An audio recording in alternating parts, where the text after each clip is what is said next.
Why Genius Feels Divine. Welcome back. I am Adeline Atlas, 11 times published author, and this is the Great Series, where we discuss the greatest minds to ever live and what it means to be intellectually gifted. There is something uncanny about genius. A painter like Van Gogh produces canvases that seem to pulse with a life force beyond pigment.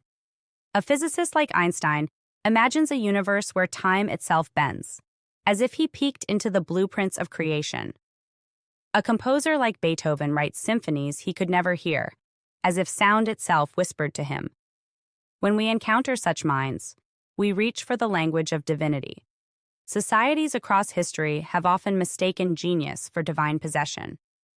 Shamans, prophets, oracles, all early archetypes of genius were seen as mouthpieces of gods. When Socrates claimed a daimonion guided him, it was his way of naming the invisible impulse that spoke through him. When Joan of Arc heard voices, was she delusional?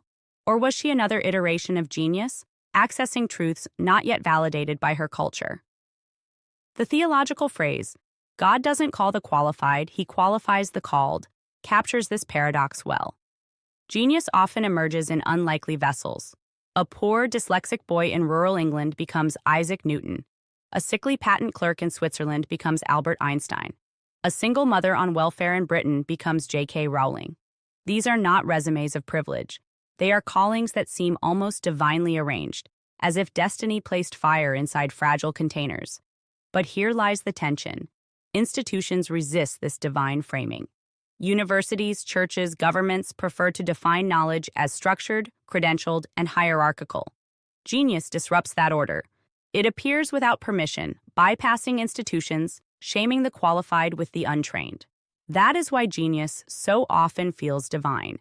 It violates the logic of systems. It makes the impossible real. Modern neuroscience offers secular explanations: hyperconnectivity between brain regions, heightened pattern recognition, unusual dopamine regulation.